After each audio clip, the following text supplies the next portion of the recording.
Aujourd'hui, je commence une petite série de 2 épisodes sur des arguments de Michael Humer, j'espère que ça se dit comme ça, qui marie de façon admirable la morale aux probabilités. Le 2e épisode sera consacré à un argument très théorique et général sur le réalisme moral, tandis que dans ce premier, je voulais discuter d'abord un argument plus facile d'accès, dont le sujet anime beaucoup de passion et qui illustre merveilleusement bien l'intérêt qu'il y a à penser les questions morales de façon probabiliste. Cet argument, vous l'aurez compris au titre de la vidéo, concerne les animaux et ça tombe bien car on m'a souvent demandé d'en parler. Alors je vous rassure, il n'y aura pas d'image choc ou rien de ce genre, c'est vraiment pas l'optique. Et il y aurait évidemment 1000 choses à dire sur ce sujet qui est extrêmement riche et complexe, mais je vais ici me borner à présenter un argument de Michael Humer que je trouve particulièrement intéressant et frappant.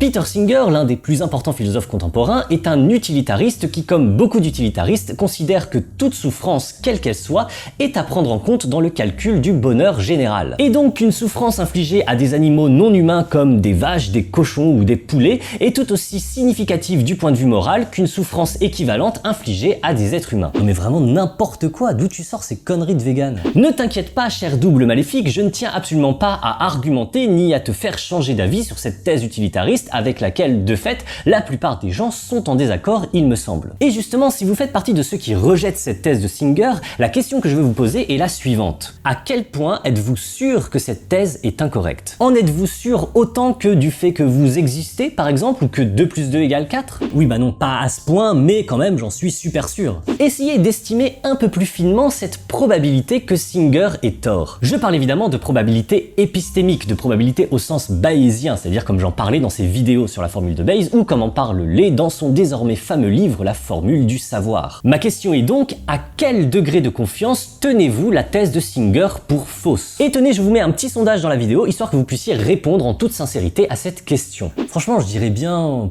99%. Ah ouais, t'es quand même vraiment confiant sur ce coup-là. Honnêtement, même quand je suis en désaccord avec quelqu'un, j'estime rarement avoir à ce point confiance en ma propre position. T'as vraiment dû beaucoup étudier le sujet pour être sûr à ce point que Singer est tort. Oui, bon ok, j'ai peut-être exagéré, mais même si je dis 80 ou 90%, ça change pas qu'en pratique, je pense que Singer a tort, point. Et du coup, j'ai pas à être vegan. Eh bien, en fait, tu aurais pu répondre que tu es sûr à 99,99% que la thèse de Singer est fausse, ça n'aurait pas changé grand-chose à la conclusion de l'argument frappant que nous allons voir aujourd'hui. Et c'est quoi cette conclusion? Cette conclusion, c'est qu'accepter qu'on élève et tue des animaux pour les consommer comme nous le faisons actuellement, c'est accepter l'équivalent d'une énorme catastrophe morale. Bah non, j'ai dit que j'étais pas d'accord avec Singer. En effet, à 99%, et c'est précisément ça qui mène à cette conclusion catastrophique, et on va voir pourquoi. Mais c'est absurde. Je dirais plutôt que c'est frappant.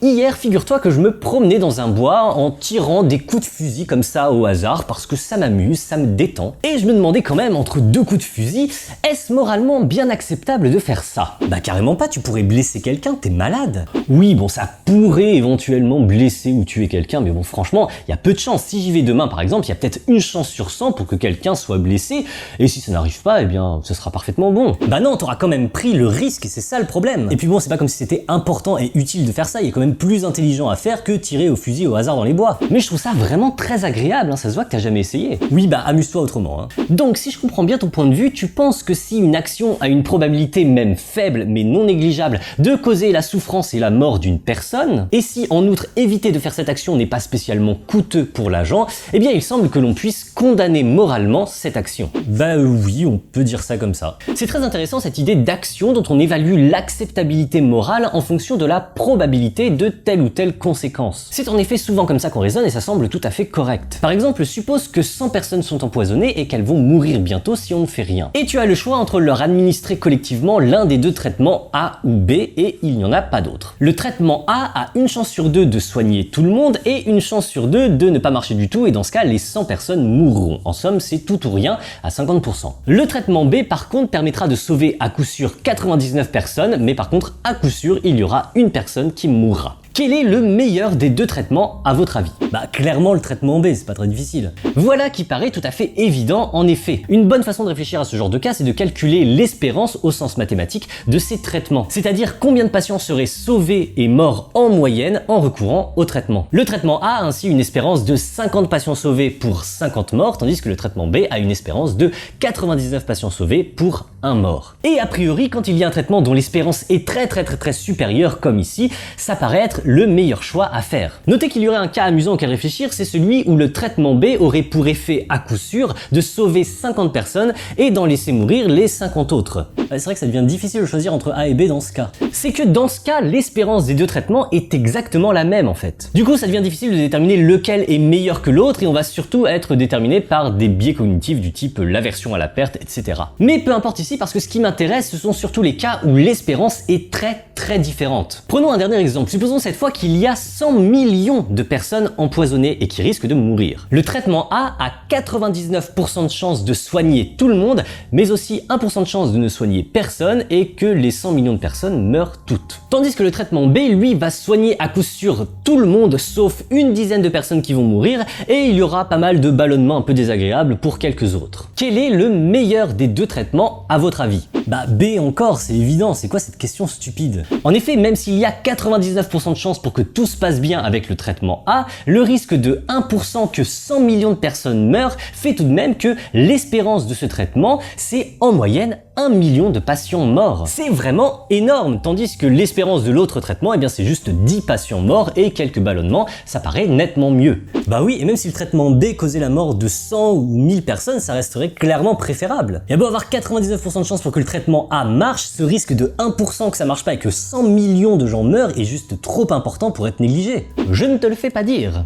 Maintenant, revenons à la thèse de Peter Singer selon laquelle une souffrance infligée à un animal a, en tant que souffrance, la même importance morale et doit être également prise en compte dans le calcul utilitariste qu'une souffrance équivalente infligée à un être humain.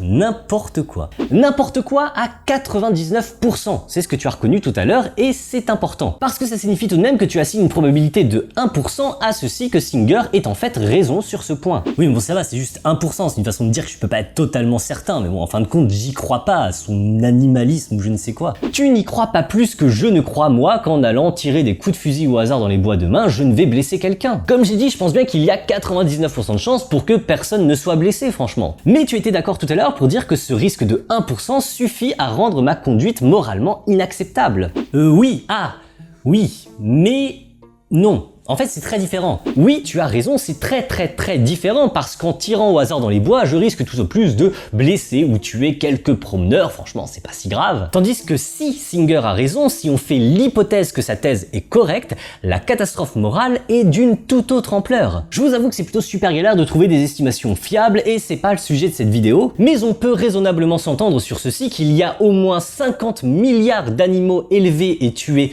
par an, et quelque chose de l'ordre de 100 milliards d'animaux marins sauvages pêchés. Tout cela dans des conditions le plus souvent pas terribles qui infligent fatalement de la souffrance et du stress aux animaux concernés. Bref, si la thèse de Singer sur la souffrance animale est correcte, alors on pourrait dire en grosse approximation que la somme des souffrances qui leur est infligée chaque année est équivalente au fait d'infliger des souffrances du même type à en gros des dizaines de milliards d'êtres humains. Disons 50 milliards histoire de se donner un chiffre, l'important n'est pas ce chiffre exact, c'est simplement son ordre de grandeur. Même si vous êtes en désaccord total avec Singer au point de considérer qu'il a 99% de chance d'avoir tort, ça reste intéressant d'envisager par la pensée ce que ça signifierait éventuellement qu'il ait raison, par pure hypothèse. Ces 50 milliards, ça représente une catastrophe hallucinante comme jamais l'humanité n'en a connu. Et si Singer a raison, ce serait l'équivalent de ça qui se produirait chaque année. Bah j'avoue que si j'imagine qu'il a raison, si vraiment je me mets dans son état d'esprit, bah, c'est assez terrifiant, mais justement je ne pense pas qu'il ait raison, donc j'ai pas besoin de me faire peur à ce point. Pourtant, cette probabilité que Singer ait tort est à tes yeux la même que dans mon exemple de tout à l'heure, la probabilité que le traitement A soigne effectivement les 100 millions de patients. Mais dans le cas de ce traitement, tu voyais bien la nécessité de te faire peur en réfléchissant aussi et surtout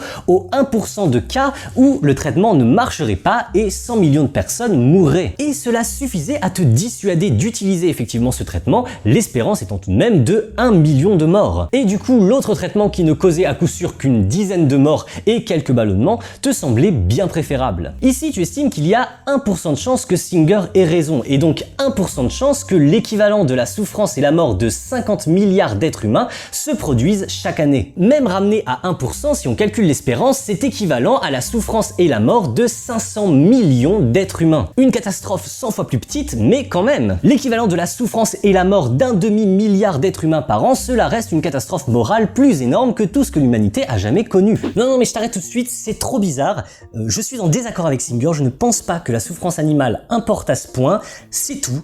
Singer, on va dire qu'il a tort à 100%, voilà, comme ça c'est plus simple. Être sûr à 100%, ça impliquerait que absolument rien ne pourrait te faire changer d'avis. Donc même si Dieu descend du ciel et te dit 2 plus 2 égale 5 et la thèse de Singer, une seule de ces deux propositions est fausse, à ton avis, laquelle? Et si tu te trompes, tu seras torturé pour l'éternité.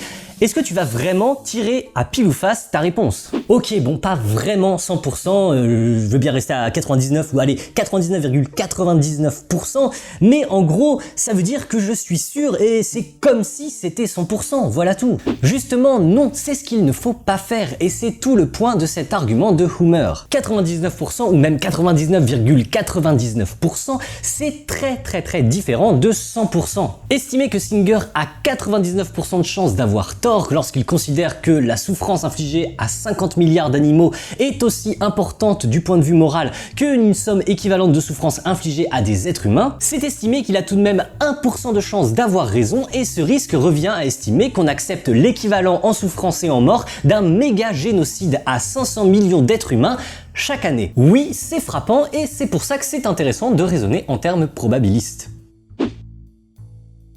En fait, pour dire les choses autrement, si vous voulez considérer que la souffrance animale est aujourd'hui un problème moral négligeable ou même seulement mineur, vous devez rejeter la thèse de Singer et également en fait d'autres thèses en éthique animale d'une façon extraordinairement forte. Même en la rejetant à 99,99%, on en reste à l'équivalent d'une hécatombe de 5 millions d'individus par an, ce qui semble encore assez cher payé tout de même pour s'offrir collectivement le luxe de consommer de la viande. Il faut pousser jusqu'à 99,99% pour arriver à un équivalent d'un bon petit massacre de 5000 personnes par an, ce qui est tout de même pas négligeable. Et honnêtement, il n'y a pas grand chose dans la vie que je crois à 99,99999% et je pense qu'aucune thèse sérieuse en philosophie morale ne mérite ni d'être admise ni d'être rejetée avec un tel degré de confiance. Bon, j'avoue, c'est assez frappant. Alors il y aurait encore beaucoup à dire sur cet usage des probabilités sur des questions morales, et je vais y revenir dans le deuxième épisode où on verra pourquoi cette approche permet de construire une défense particulièrement intéressante du réalisme moral. Pour ce cas des animaux, il y aurait bien sûr beaucoup de points à préciser dans l'argument, mais l'essentiel est là et il me semble pour ma part tout à fait solide. Ce que je trouve intéressant et particulièrement fort dans cette argumentation, c'est qu'elle montre comment on peut être amené à reconnaître une obligation morale tout de même assez forte contre l'exploitation animale, sans être le moins du monde convaincu et même en rejetant les positions théoriques antispécistes comme les thèses de Singer ou des autres théoriciens de la cause animale. En fait, ce qu'il faut comprendre, c'est que l'impact de ces thèses est le produit de deux facteurs. D'une part, la probabilité que vous estimez que ces thèses soient correctes, et d'autre part, l'importance des préjudices moraux qui ont lieu et qui pourraient être facilement évités au cas où ces thèses sont correctes. Et en fait, ce deuxième terme est si colossal aujourd'hui que la moindre valeur non négligeable accordée au premier terme suffit à donner à ces thèses un impact important. Bon, bah sur ce, je vais aller tirer quelques coups de fusil dans les bois, moi. Paraît que ça détend.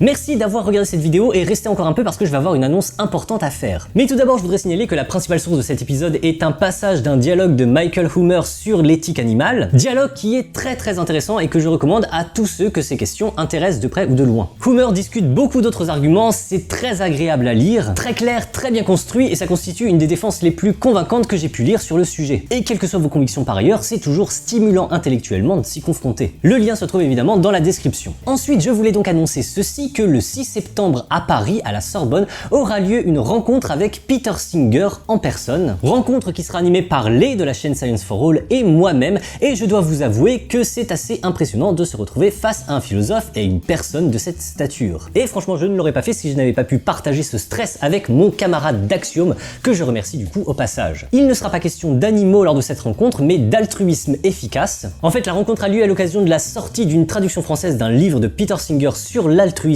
efficace. Si vous ne connaissez pas, c'est en gros un mouvement social qui vise à promouvoir une approche très scientifique et très quantitative de l'altruisme pour maximiser son impact. Et le livre de Singer est particulièrement intéressant sur la question de savoir dans quelle mesure nous avons l'obligation morale d'être des altruistes efficaces et qu'est-ce que ça implique de le devenir. Si vous voulez assister à la rencontre, le lien pour s'inscrire, car il faut s'inscrire même si c'est gratuit, est dans la description. Voilà, c'est tout ce que j'avais à dire pour aujourd'hui. Je remercie du fond du cœur tous les tipeurs et toutes les tipeuses pour leurs dons qui constituent ma principale source de rémunération. modération. Sans leur altruisme que je trouve pour ma part tout à fait efficace, ces vidéos n'existeraient pas et je trouverais ça un peu dommage pour ma part. Vous pouvez aussi me soutenir pour quelques centimes en cliquant sur une pub sur la plateforme Utip et vous n'êtes même pas obligé de la regarder, vous n'avez qu'à aller vous faire un café pendant ce temps. Vous pouvez bien sûr commenter, partager, mettre un pouce dans une direction idoine, vous abonner, activer la cloche, tout ça.